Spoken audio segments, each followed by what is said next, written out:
वंदे वंदे भारतीय जनता पार्टीचा भारतीय जनता पार्टीचा इकबाल काजी तुम आगे बढ़ो सतीश पाटिल तुम आगे बढ़ो ताई नरेश आगे तुम आगे बढ़ो सारिका ताई पाटिल तुम आगे बढ़ो।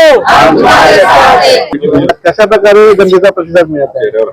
जनतेचा भरपूर प्रतिसाद आहे की आमचे जे प्रशांत दादा आमचे परेश ठाकूर साहेब, रामशेठ ठाकूर साहेब, महेश बालदी साहेब या पनवेल शहरासाठी भरपूर कामं केल्यात. हजारो कोटीचे रोड केलेत. आज सर्वात मोठा एअरपोर्ट आलाय. लोकांना जॉब डेव्हलप केले आणि हे जॉब म्हणजे लय मोठी गोष्ट आहे. आज एवढा मोठा एअरपोर्ट आला आणि लाखो लोकांना इथे जॉब भेटणार आहे. हे म्हणजे लोकांचे फायदेच होणार आहे. बाकी आता रिडेव्हलपमेंट मध्ये पण जाणार आहे. जिथं श्रम एरिया आहे तिथं माझी दादानी पहिलीच गोष्ट मला जेव्हा त्यांनी बोलवलं पहिल्यांदा आणि मला जेव्हा त्यांनी बोलले की तुम्हाला हे करावं तर मी पहिल्यांदा त्यांना एक सांगितलं जेवढा स्लम एरिया आहे त्या स्लम एरियामध्ये भारत नगर आहे, खाजा नगरी आहे, जेवढी झोपडपट्टी एरिया साई नगर आहे त्यांना सर्वात पहिले फ्री मध्ये आणि एकदम म्हणजे कमीत प्राइस आणि कमी प्राइस मध्ये त्यांना पहिले तुम्ही जे आता प्रधानमंत्री आवास योजनेमध्ये जे बिल्डिंग डेव्हलप होतात त्यांना फ्री मध्ये द्या. हा माझा पहिला मला तिकीट देण्याच्या आधी मी त्यांना सांगितलंय. तर माझा आणि बाकी जेवढे पण शाळा आहे हे त्यांना चांगलं पॅकेज द्या. त्यांचे जे गरीब गरजू मुलं असतील त्यांना फ्री मध्ये शिक्षण द्या. तसा तर मी करत असतो. कोणी धर्माचा आणतो कुठले मजहबचा आणतो. आमच्या इथं मस्जिद मंदिर आम्ही कधी बघितलं आज परत सर्व धर्म दान धर्म पण करतो. हे नाही बघत हा कुठल्या जातीचा आहे. फक्त एकच बघतो माणूस आहे तर आमचा माणूस आहे तेवढंच आम्ही बघतो. बाकी हे नाही बघत की कुठल्या धर्माचा आहे तो. हम सब प्रभाग 14 मध्ये नियोजन कसं आहे म्हणजे कशा प्रकारे जनतेकडे जात आहे? आम्ही जनतेकडे आमचे परिचय पत्रक घेऊन जातोय. ते पण आमचे जे मोदी साहेब आहे, आमचे रामशेठ ठाकूर साहेब, प्रशांत दादा साहेब आहे, महेश शेठ बालदी साहेब आहे, परेश शेठ दादा ठाकूर आहे, अविनाश कोहली आहे. हे जे पनवेल मध्ये जे आज विकास झालाय हे भारतीय जनता पार्टीमुळे झालाय. आणि जे लोकांना आम्हाला समजायचं आहे की जी पार्टी ज्या सेंटरला गव्हर्नमेंट आहे, स्टेटला आहे आणि इथं पण आली तर जे आज जे डेव्हलपमेंट झालं त्यापेक्षा 100 पटी मिळेल. प्रचाराचा शुभारंभ या ठिकाणी झालेला आहे. अतिशय धडाक्यात आणि लोकनेते दिबा पाटील साहेबांच्या आशीर्वादाने हा प्रचार या ठिकाणी सुरू झाला. चारही सुशिक्षित उमेदवार यांना उत्साहाने कार्यकर्ते आत्मसात करतायत आणि त्यांच्याबद्दल प्रचार करायसाठी तयार आहेत.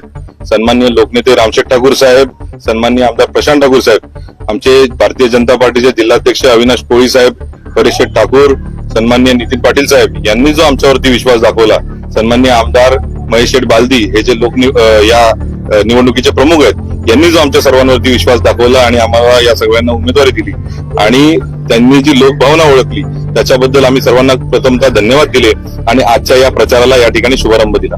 आमच्या या सर्व कार्यकर्त्यांमध्ये पदाधिकाऱ्यांमध्ये तुम्ही बघाल तर अतिशय चांगला उत्साह आहे आणि जेव्हा आम्ही लोकांच्या घरोघरी जाऊन त्यांना भेटतोय ते अतिशय उत्सुकतेने आमचं स्वागत करतायत आणि त्यांना अपेक्षा देखील आमच्याकडनं आहेत, आशा देखील आमच्याकडनं आहेत आणि शाश्वती देखील आमच्याकडनंच आहे की तुम्हीच निवडून येणार आहात. अशा प्रकारच्या लोकभावना आम्हाला या ठिकाणी पाहायला मिळत आहेत. आपण बघतोय की महानगरपालिकेमध्ये सगळ्या एकूण 78 नगरसेवकांपैकी 65 नगरसेवक हे पहिलेपासून भारतीय जनता पार्टीचे होते आणि जेव्हा एक चांगलं वातावरण आमदार प्रशांत ठाकूर यांच्या नेतृत्वाखाली या ठिकाणी तयार झालं तेव्हा आपण बघतोय की 6 पेक्षा जास्त उमेदवार हे भारतीय जनता पार्टीचे बिनविरोध निवडून आले देखील आणि हा विश्वास जो आहे हा त्या लिडर्सवरती आहे, त्या नेत्यांवरती आहे, आमच्या नेत्यांवरती आहे.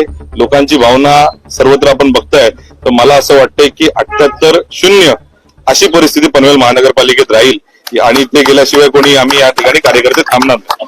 प्रभागातील कोणते महत्वाचे मुद्दे घेऊन या निवडणुकीत उतरला आहात?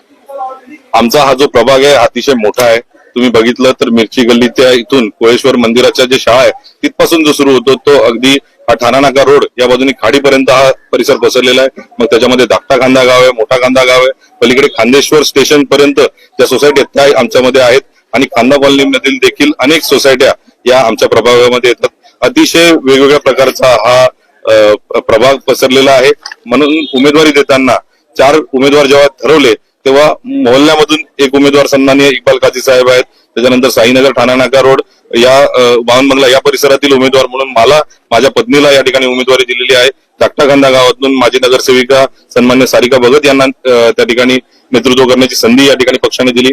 त्यानंतर मोठा खांदा कॉलनी कामोटे या ठिकाणचे जर का नेतृत्व कोणी बघितलं तर मग ते सतीश दत्ता पाटील यांच्यावरती जबाबदारी सोपवलेली आहे. अतिशय चांगलं पॅनल या ठिकाणी दिलं. प्रभागातील समस्या जर पाहिल्यात तर काही ठिकाणी गावा ठिकाणी जर का काही परिस्थिती जर असेल रस्त्यांची वगैरे जे राहिलेत ते कामं देखील या ठिकाणी पुढे आहेत. एकूण महानगरपालिकेचं काम करत असताना काय लोकांची अपेक्षा असते की आमच्या ज्या गरजा आहेत आरोग्याच्या संदर्भातल्या, पाण्याच्या संदर्भातल्या, इतर रस्त्यांच्या संदर्भातल्या त्या आम्ही सुधाराव्यात आणि त्यासाठी तुम्ही कोणीतरी पुढाकार घ्यावा. याच्यासाठी आम्हाला लोकप्रतिनिधी जर निवडून देत असतील या आम्ही पुढे चालवणार आहोत. सगळे उमेदवार सक्षम आहेत. त्यासाठी मोठे काही प्रोजेक्ट याच्यामध्ये राहिलेत. आपण बघतोय तर महानगरपालिकेची बिल्डिंग आपल्याच या प्रभागात आहे. सगळे रस्ते कॉन्क्रीट होत चाललेत. गावातले सगळे ड्रेनेज सिस्टीम आहे. स्मार्ट विलेज सारखी जी योजना आहे ती धाकट्या खांद्यात चालू झाली आहे, मोठ्या खांद्यात चालू झालेली आहे. खांदा कॉलनीमधील देखील रस्ते चांगले होत आहेत. आता कधी कधी या ठिकाणी पाणी साचायचं याच्या संदर्भात देखील आम्ही प्रयत्न करून ते कमी जास्तीत जास्त किती कमी साचेल याच्याबद्दल प्रयत्न केले. आपण बघतोय ते या वॉर्डाला लागूनच एअरपोर्ट समोर आहे. एअरपोर्टच्या ठिकाणी जी रिटर्निंग वॉल त्या ठिकाणी टाकली तो भराव झाल्यानंतर तर काही पाणी आपल्याकडे येत होतं, परंतु आम्ही स्वतः नगरसेवक मी स्वतः त्या ठिकाणी प्रयत्न करून फॉलोअप केला आणि या साईडने देखील रिटर्निंग वॉल अतिशय 200-250 कोटी रुपये त्याला खर्च येणार आहे. यासाठी आम्ही प्रयत्न केले. मग त्यासाठी ती जी प्रक्रिया आहे ती एन्व्हायरमेंटल त्याच्यामध्ये आहे, परमिशनच्या याच्यामध्ये आहे आणि लवकरात लवकर ते येऊन आता या ठिकाणच्या हे जे समस्या आहेत या लवकरात लवकर सुटतील. काही दिवसांपहिले लाईट या ठिकाणी चालल्या होत्या जायच्या, वारंवार झाडांचे पानं त्या ठिकाणी पडायचे. मग आता त्या लाईट भूमिगत केलेल्या आहेत, ज्या तारा विजेच्या तारा आहेत त्या भूमिगत केलेल्या आहेत. असे प्रयत्न आम्ही वारंवार करत होतो. आमचे जे माजी नगरसेवक होते यांनी सातत्याने पाठपुरावा त्याच्यामध्ये केला आणि त्यांचंच पाठबळ म्हणून आम्ही आज त्यांच्या भूमिकेवर ठाम राहून आम्ही आता पुढे जातोय. म्हणून अशी आमची लोकांकडनं पण अपेक्षा आहे की त्यांनी आम्हाला सहभागी करून घ्यावं, त्यांनी आम्हाला मदत करावी आणि लोकांचा देखील उत्साह चांगला आहे.